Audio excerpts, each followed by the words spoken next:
नमस्कार दोस्तों, YouTube के जड़ी बूटी ज्ञान चैनल में आप सभी का एक बार फिर तहे दिल से स्वागत है। दोस्तों, आज हम फिर एक और नया जड़ी बूटी के बारे में जानकारी लेकर आए हैं। दोस्तों, यह जड़ी बूटी शुभ मुहूर्ता, मंगलकारिणी और स्त्री प्रिय है। दोस्तों, यह सभी उत्सवों में खूब प्रयोग की जाती है। इसके बगैर वो उत्सव पूर्ण नहीं होते। और दोस्तों, यह वो औषधि है जो सौंदर्य वृद्धि तो करती है, साथ में रोग दोषों का भी नाश करती है। दोस्तों, यह बूटी है मेहंदी, जिसको हीना, मध्यंतिका आदि नामों से जानते हैं। दोस्तों, इस बूटी का प्रयोग करके नारी न केवल सुंदर लगती है, बल्कि वह स्वयं को गौरवशाली, भाग्यशाली भी अनुभव करती है। सच तो यह है कि इसकी शोभा नारियों को गौरवान्वित करके खुशियों से भर देती है। यह महलों में ही नहीं, अपितु झोपड़ियों में भी नारियों के सौंदर्य की वृद्धि में, श्रृंगार में बड़ी भूमिका अदा करती है। सच तो यह है कि यह प्रेम की अभिव्यक्ति का खूब एहसास कराती है। यह नायाब, मंगलकारी, शुभ मुहूर्ता, श्रृंगार, सौंदर्यवर्धक आदि की महत्वपूर्ण औषधि बूटी है, जिसे राग गर्भा, नखरंजनी, मध्यंतिका, पनवार, गोरांता, हीना प्लांट, मैलांची, मांज, स्वर्णम और मेहंदी तथा लासोनिया इनरेमिस आदि नामों से जाना जाता है। यह सौंदर्य वृद्धि का साधन भर नहीं है, यह रोगों का दमन करने वाली औषधि बूटी भी है। यह साहित्यकारों की उपमा झड़ी है। यह नारियों के लिए मेहंदी भर नहीं, बल्कि सौभाग्य का प्रतीक है। इसकी अमूल्यता इसी से प्रकट होती है कि कोई भी त्योहार, किसी भी धर्म का त्योहार, उत्सव, शादी, विवाह का कार्यक्रम इसके बिना पूर्ण नहीं होता। मेहंदी की खेती पंजाब, हरियाणा, राजस्थान, मध्य प्रदेश, उत्तर प्रदेश, गुजरात आदि राज्यों में खूब की जाती है, क्योंकि यहाँ का वातावरण भी मेहंदी के लिए उपयुक्त होता है। इसका पौधा 5 फुट से लेकर 15 फुट तक भी ऊंचा हो जाता है, झाड़ी जैसा हो जाता है। इसे घर आंगन में भी लगाया जाता है, क्योंकि यह सदैव हरा भरा व खुशबूदार रहने वाला पौधा है। जब पुष्पित होता है तो भीनी भीनी गंध मन मोहती रहती है। इसके पत्र सन्नाए के पत्रों की भांति गहरे हरे, छोटे, गोलाकार होते हैं, जिन्हें पीसकर लगाने से लाल रंग के हाथ हो जाते हैं। इसके पुष्प छोटे, हरिताभ, श्वेत रंग के सुगंधित होते हैं। ये पुष्प मंजरियों में लगते हैं तथा इसके फल मकोए के फलों से कुछ बड़े गुच्छों में लगते हैं, जो कच्चे, हरे तथा सूखने पर हल्के लाल रंग के सूखी पत्तियों के जैसे रंग के हो जाते हैं। फलों में सूक्ष्म काफी सारे बीज निकलते हैं। खास बात यह है कि मेहंदी के पौधे पर वर्ष भर पुष्प व फल लगते रहते हैं। चलो दोस्तों, अब बात करते हैं मेहंदी बूटी के गुण धर्मों, प्रकृति, विपाक व दोषकर्म आदि के बारे में। यह तिक्त कषाय रस युक्त होता है।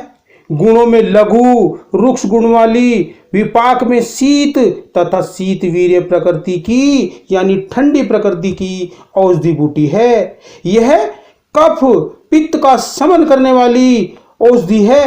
चलो दोस्तों, अब बात करते हैं मेहंदी बूटी के प्रयोग्य अंगों, मात्रा, अनुपान आदि के बारे में।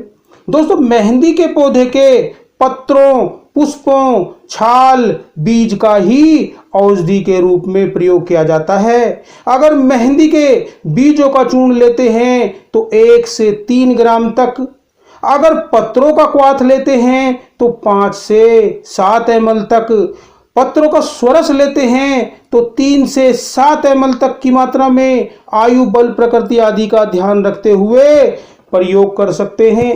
चलो दोस्तों, अब बात करते हैं मेहंदी के कुछ स्वास्थ्य लाभों के बारे में। दोस्तों, मेहंदी के पत्रों का लेप करने से वेदना, दहा, जलन, शोथ, सूजन, कुष्ठ, जख्मों के भरने में परेशानी आदि में लाभ होता है। जबकि मेहंदी के पत्रों का सेवन करने से यह यकृत को उत्तेजित करने वाला, इसके बीज वातनाशक तथा अतिसार का नाशक हैं। जबकि इसके पुष्प मेधा शक्ति वर्धक, नींद लाने वाले, शोथ सूजन का नाश करने वाले, रक्त को रोकने वाले, ज्वर आदि का नाश करने वाले होते हैं। दोस्तों, आग से जल जाने पर मेहंदी के पत्रों का लेप लगाने से जले अंग पर तुरंत ठंडक आकर शांति मिल जाती है तथा छाले भी नहीं पड़ते हैं। अगर हाथों की हथेलियों में, पैरों के तलवों में जलन होती है, कांटे सी चुभन होती है, पैर जमीन पर रखने में भी परेशानी होती है, हाथों पैरों में से आग सी निकलती है, तो मेहंदी की ताजी पत्तियों का लेप लगाने से रोग शांत हो जाता है और हाथ पैरों की जलन दूर हो जाती है। दोस्तों, अगर शरीर के किसी भाग में गांठ बन गई है, गांठ निकल गई है, तो मेहंदी के पत्रों का लेप गर्म करके कपड़े पर लगाकर बांधने से गांठ तेजी से बिखरकर गायब हो जाती है। दोस्तों, अगर जोड़ों में दर्द है, पीड़ा होती है, शोथ सूजन है, अकड़न जकड़न है, तो वात रोग हो गए हैं, तो मेहंदी के पत्र 300 ग्राम लेकर कूट पीसकर किसी बर्तन में डालकर फिर उसमें 500 ml तिल तेल व 1 लीटर पानी डालकर तेल को सिद्ध कर लें। अब इस तेल की मालिश करके हल्की सिकाई करने से दर्द, पीड़ा, सूजन आदि वात रोगों का नाश हो जाता है और बहुत तेजी से आराम आता है। दोस्तों, अगर उच्च रक्तचाप है और हाई ब्लड प्रेशर के कारण हथेलियों, तलवों में आग सी निकलती है, बेचैनी करती है, पित्त की गर्मी रक्त में बढ़ी है, तो दिन में 2-3 बार मेहंदी के पत्रों का लेप लगाने से पैरों के तलवों, हथेलियों की जलन, झुलसन गायब हो जाती है। दोस्तों, अगर त्वचा रूखी है, फटी है, सूखी रहती है, क्रांतिहीन है, तो मेहंदी के पत्रों को दही के साथ पीसकर लेप लगाने से, हल्के हाथ से मसाज करने से त्वचा चिकनी व चमकदार बनती जाती है। अगर पैरों में बीमारियां हो गई हैं, दरारें पड़ गई हैं, अकड़ती हैं, रक्त पीव आता है, सूल पीड़ा होती है, तो मेहंदी के ताजे पत्रों के लेप में नारियल तेल, तिल तेल, सरसों तेल, कोई भी तेल मिलाकर लगाने से बीमारियां भर जाती हैं तथा त्वचा जो है वो साफ सुंदर हो जाती है।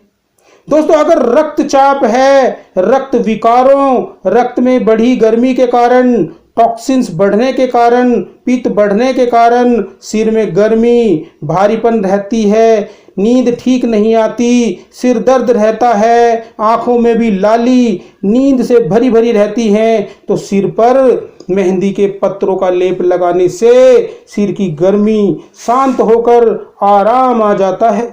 अगर मुंह पका है, मुंह पाक रोग है, मुंह में छाले हैं, स्वर भेद की समस्या है, टॉन्सिलाइटिस रोग है, तो मेहंदी के पत्रों के क्वाथ से कुल्ला करने से, मुंह में कुछ देर रोकने से बड़ा लाभ होता है। और दोस्तों, टॉन्सिलाइटिस आदि रोग आदि समस्याएं गायब हो जाती हैं। दोस्तों, अगर श्वेत कुष्ठ रोग है, सफेद दाग हो गए हैं, जिन्हें सफेद फूल भी कहते हैं, त्वचा विकृत हो रही है, तो मेहंदी के पत्रों का हिम कसाय बनाकर पिलाने से या क्वाथ पिलाने से श्वेत कुष्ठ रोगी को बड़ा लाभ होता है और त्वचा अपने पूर्वत जो रूप में, रंग में आने लगती है। यही नहीं, मेहंदी के पत्रों की छाल को पानी में भिगोकर पानी पिलाने से पथरी गलकर निकल जाती है। इसे कुछ दिन नियमित पिलाना चाहिए। इससे यकृत रोग, रक्त की कमी, प्लीहा वृद्धि, चर्म विकार, फोड़े फुंसियों में भी बड़ा लाभ होता है और त्वचा निरोगी व साफ बनने लगती है। इस प्रकार मेहंदी मात्र हाथों को सुंदर बनाने वाली ही औषधि बूटी नहीं है, बल्कि यह रोग दोषों को नाश करने वाली देवी भी है। अतः जड़ी बूटियों का प्रयोग करें, वे अपने परिवार के स्वास्थ्य की रक्षा करें, पेट साफ रखें और अपने पाचन संस्थान का भी ध्यान रखें। दोस्तों, स्वस्थ रहें, सुखी रहें। अगली वीडियो में फिर आपसे मिलते हैं एक नई जानकारी के साथ, एक नई जड़ी बूटी की जानकारी लेकर। तब तक के लिए नमस्कार। जय हिंद, जय आयुर्वेद।